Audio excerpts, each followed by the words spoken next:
All right, let's talk about it. Let's try to settle one of the most heated money questions out there. The one people argue about like it's a religion. Should you rent or should you buy a home?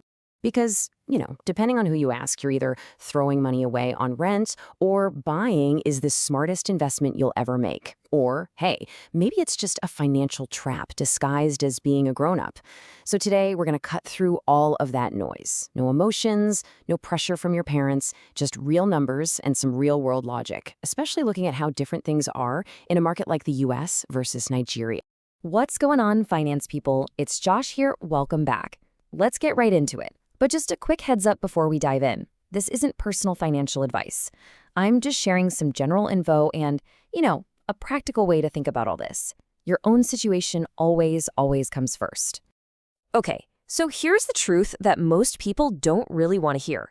Renting and buying, they're not enemies, they're just tools. One is a tool that's usually better for the short term, and the other is a tool that can be better for the long term. The huge mistake so many of us make is using the wrong tool for the wrong situation, usually because of pressure from family, society, or, seeing everyone on Instagram buying a house. So let's break this down properly. We'll start with renting, the good, the bad, and the reality of what you're actually paying for. So why does renting actually make a ton of sense sometimes? First, and this is a big one, flexibility. Your job changes, your income changes, life just throws a curveball. Renting lets you move without any of the drama. No selling, no agents, no, oh, the market is down right now. Second, the upfront costs are just way lower. You're not saving for a massive down payment or closing costs. You pay your rent, you pay your bills, and that's it. And that brings me to the last point, predictability. If the water heater bursts in your apartment, that is not your problem. It's the landlord's headache. That peace of mind is seriously underrated. Now, let's be totally honest about the downsides. Yes, you are not building equity. That money is gone once you pay it. Think of it as a service fee for shelter. And yeah, your rent can and probably will go up over time, especially in hot markets like Lagos or major US cities. And no, you can't just wake up one day and decide to knock down a wall for that open concept kitchen you saw on TV. So renting isn't perfect, but it's definitely not stupid. So let's look at some real numbers just to ground this whole thing. In Lagos, a decent two-bedroom in a place like Lekki Phase 1 can run you anywhere from 3.5 to 5 million naira a year. Now, for comparison, in the US, a similar apartment in a lot of cities might rent for around, say, $2,100 to $2,300 a month. So that gives us a good baseline to work with. Okay, now let's talk about buying. This is where things get emotional. It's the dream, right? But we gotta look at the fine print. So why can buying be so powerful? Well, first off, it lets you build equity.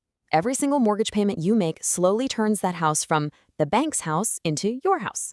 Over time, the property can go up in value, especially in a stable market. And in the US, you also get tax benefits like deducting the mortgage interest.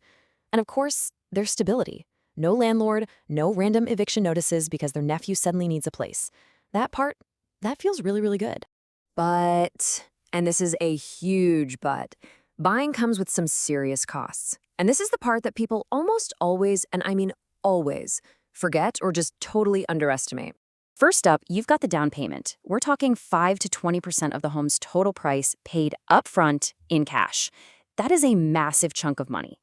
Then, on top of that, you've got closing costs. This can be another 2 to 5%. So for, say, a $400,000 house, that could easily be another 20 grand that people just don't budget for. And it doesn't stop there. You have ongoing costs.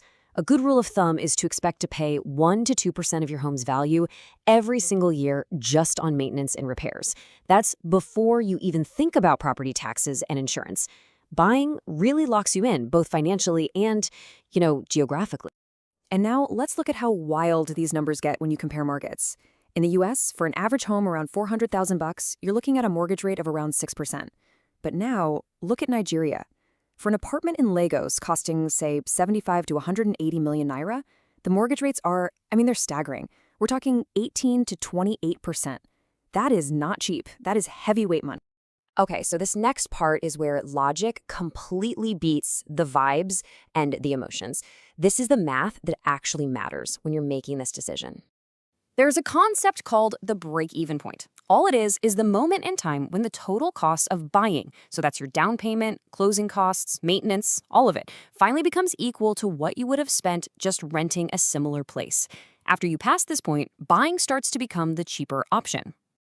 And this is where it gets really interesting. In many US cities, most financial calculators will tell you that the break-even point is somewhere around 5 to 7 years. So if you stay longer than that, buying often wins out. But in a market like Lagos, because those mortgage rates are so incredibly high and property prices are already up there, that break-even point can stretch to 10, 15 years, or sometimes even more. This is the real reason why many Nigerians rent long-term and just invest their money somewhere else. It simply makes more financial sense. So, when does buying actually make sense? Let's put all of this together into a practical framework that you can actually use to think this through for yourself. Okay, here's the simple breakdown. Are you planning on staying in one place for less than, say, 7 years? Just rent. It's almost always going to be the smarter financial move. If you're staying for 10 plus years in a stable US market, then yeah, buying starts to make a lot of sense. But if you're in a high inflation, high interest rate market like Nigeria, often the smarter move is to rent and invest the difference in other assets. Now, the big exception is if you're a cash buyer or you have a really long-term family or legacy plan, then buying can absolutely make sense, both emotionally and financially. And this brings us right back to where we started. So let's reframe those old cliches. Renting is not throwing money away. You are paying for service, shelter, and flexibility. And buying is not always an investment. It's a home, first and foremost. And financially speaking, it is leveraged risk.